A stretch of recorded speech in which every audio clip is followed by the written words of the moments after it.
Right తెలంగాణలో Omicron ఆందోళన మొదలైనట్లుగా తెలుస్తోంది. మరి కొద్దిసేపట్లో తెలంగాణ వైద్య శాఖ కీలక ప్రకటన చేయనుంది. ఒమిక్రాన్ వైరస్ కేసుల గురించి తెలిపే అవకాశం ఉంది. తెలంగాణలో కొత్తగా 3 ఒమిక్రాన్ కేసులు గుర్తించినట్లుగా సమాచారం. ఈ కేసుల వివరాలను వైద్య ఆరోగ్య శాఖ వెల్లడించనున్నట్లుగా తెలుస్తోంది. 3 కరోనా పాజిటివ్ కేసుల శాంపిల్స్ జీనోమ్ వ్యాలీకి పంపిన అధికారులు ఇప్పుడు వివరాలు వెల్లడించనున్నారు. అయితే ఈ 3 బాధితులు వైద్య అధికారుల పర్యవేక్షణలో ఉన్నారు.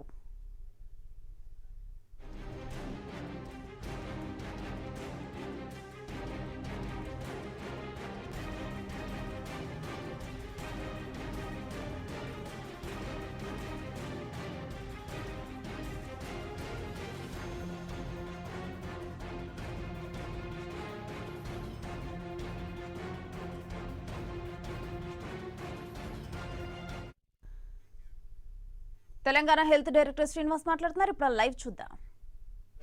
ముఖ్యంగా తెలంగాణ రాష్ట్రంలో ఒక మొట్టమొదటిసారి 2 ఇంపోర్టెడ్ ఒమిక్రాన్ పాజిటివ్ కేసెస్ ని గుర్తించడం జరిగింది.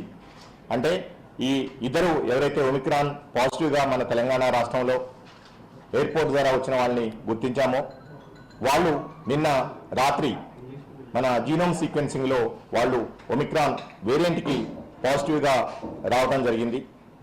సో దీనికి సంబంధించి ఒక 24 సంవత్సరాల ఫిమేల్ ఎవరైతే కెన్యా నేషనాలిటీ ఉందో వారు మన రాజీవ్ గాంధీ ఇంటర్నేషనల్ ఎయిర్పోర్ట్కి 12వ తారీఖు రావడం జరిగింది. అదే రోజు శాంపిల్ని ఎయిర్పోర్ట్లో కలెక్ట్ చేయడం జరిగింది. అండ్ ఈ కెన్యా వచ్చేసి మనకి ఎట్ రిస్క్ కంట్రీ కాదు, అంటే నాన్ రిస్క్ కంట్రీస్లో మేము ర్యాండమ్గా 2% శాంపిల్స్ కలెక్ట్ చేస్తుంటాం. దానిలో భాగంగా వీరి శాంపిల్ని మనం కలెక్ట్ చేసేసి జీనోమ్ సీక్వెన్స్ కోసం పంపించడం జరిగింది. మనకి నిన్న సాయంత్రం రాత్రికి ఇది పాజిటివ్గా రావటం జరిగింది. వీరిని ఇమీడియట్గా టోలీ చౌకి ఈ మోదీపట్నం ఏరియాలో వాళ్ళ అడ్రస్ని ట్రేస్ చేసాం. ఇమీడియట్గా వాళ్ళని ఐడెంటిఫై చేసుకొని పోలీస్ వారి సహకారంతో మన టీమ్స్ గచ్చిబౌలిలో పెట్టేసేసి ట్రీట్మెంట్ అందించడం జరుగుతున్నది.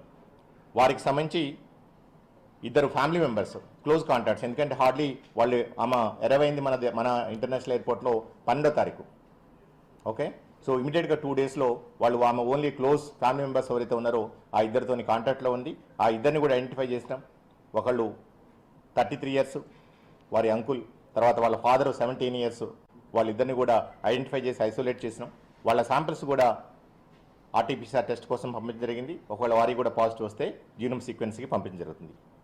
ఇకపోతే ఇంకొక 23 సంవత్సరాల సొమాలియా నేషనాలిటీ, అంటే సొమాలియా జాతీయత కలిగి ఉన్న ఒక వ్యక్తి ఈ 12వ తారీఖు డిసెంబర్ మళ్ళీ రాజీవ్ గాంధీ ఇంటర్నేషనల్ ఎయిర్పోర్ట్లో ట్రాన్సిట్ ద్వారా మనకి రావటం జరిగింది.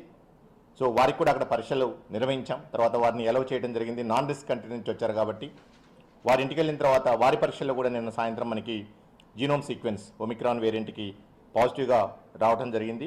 ఇతను కూడా టోలీ చౌకి మేదీపట్నం ఏరియాకి చెందిన వ్యక్తి. ఇతను అక్కడ ఉండే వ్యక్తి. ఇతను వచ్చేసేసి ఇతని ట్రేసింగ్ వచ్చేసేసి ఇప్పుడు మనం ఐడెంటిఫై చేస్తున్నాం. అతను వేరియబుల్స్ అన్నీ కూడా సో మేబీ వచ్చే 1-2 అవర్స్లో వారిని కూడా ఐడెంటిఫై చేసి వారిని కూడా టీమ్స్ ఐసోలేషన్ మన సెంటర్ ఏదైతుందో అక్కడికి తరలిస్తాం. వాళ్ళ కాంటాక్ట్స్ ఎవరినాయో వాళ్ళకి కూడా మనం పరీక్షలు చేయడానికి అన్ని రకాల ఏర్పాట్లు చేస్తూ ఉన్నాం. అలాగనే ఒక 3వ వ్యక్తి మన రాష్ట్రంలో కానీ లేకపోతే మన నగరంలో కానీ ఎంటర్ కాలేదు. ఒక 7 సంవత్సరాల బాలుడు, వీరిది నేటివ్ ప్లేస్ వచ్చేసి వెస్ట్ బెంగాల్. ఇమీడియట్గా మన రాజీవ్ గాంధీ ఇంటర్నేషనల్ ఎయిర్పోర్ట్లో దిగిన తర్వాత శాంపిల్స్ ఇచ్చిన తర్వాత డైరెక్ట్గా కోల్కతా వెళ్ళటం జరిగింది మన డొమెస్టిక్ ఫ్లైట్ ద్వారా. ఓకే, సో ఆ వ్యక్తి అంటే ఇతను పశ్చిమ బెంగాల్కి చెందిన వ్యక్తి. వాళ్ళ ఫ్యామిలీ అంతా కూడా పశ్చిమ బెంగాల్కి చెందిన వ్యక్తి.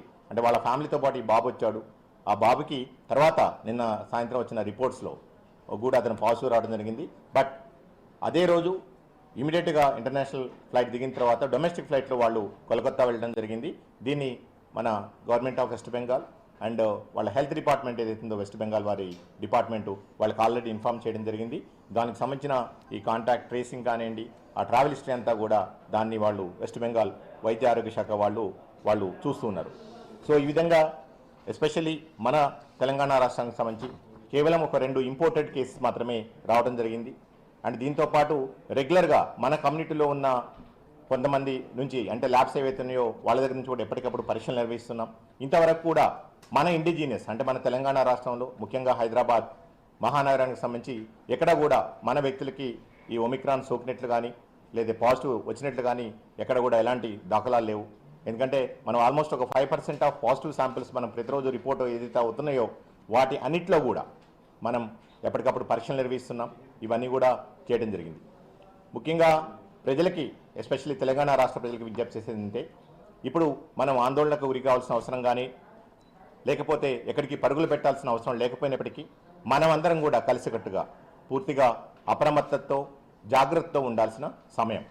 ఎందుకంటే మనం అందరం ఎదురు చూస్తున్నాం. ఎందుకంటే మనతో పాటు అన్ని దేశాలు కూడా ఎదురు చూస్తాయి. ఒక్కో దేశంలో ఒక్కో టైంలో ఒక్కో దేశంలోనే ఒక్కో రాష్ట్రంలో ఒక్కో టైంలో ఇవి ప్రవేశిస్తుంటాయి. మనం ఇంతకుముందు కూడా మాట్లాడుకున్నాం, అజాగ్రత్త వద్దు అప్రమత్తతే ముద్దు అని చెప్పేసి. సో మనం జాగ్రత్తలు తీసుకోవటం ద్వారా తప్పకుండా కూడా ఈ ఒమిక్రాన్ ఇంకా ఫర్దర్గా స్ప్రెడ్ కాకుండా మనం నివారించుకోవడానికి అవకాశం ఉంటుంది.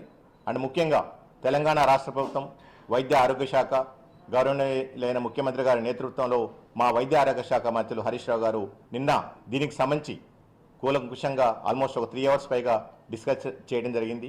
అది ముఖ్యంగా ఈ సర్వేలెన్స్ రిలేటెడ్ యాక్టివిటీస్ ఎట్లా స్ట్రెంథన్ చేసుకోవాలి, ఇంకా ఫర్దర్గా కమ్యూనిటీలో స్ప్రెడ్ కాకుండా ఎలాంటి జాగ్రత్తలు తీసుకోవాలి. అలాగనే టెస్టులు ఇప్పుడు 40,000 చేస్తున్నాం, ఇంకా 50 నుంచి 60,000 పైగా మనం పరీక్షలు పెంచుకోవాలి అండ్ పెంచుకోవాల్సిన అవసరం కూడా ఉంది. ఈ టెస్టులు పెంచుకోవాలంటే ప్రజల సహకారం ముఖ్యం. ఎవరైతే లక్షణాలు కలిగిన వ్యక్తులు ఉన్నారో వాళ్ళందరూ కూడా పరీక్షలు చేయించుకోవాలి. వీటితో పాటు హాస్పిటల్ ప్రిపేర్నెస్ ఏదైతే ఉందో బెడ్స్ పరంగా కానివ్వండి, ఎస్పెషల్లీ ప్రభుత్వ హాస్పిటల్స్లో అన్ని చోట్ల కూడా బెడ్స్ అన్నిటి కూడా సిద్ధం చేసుకొని ఉండడం జరిగింది.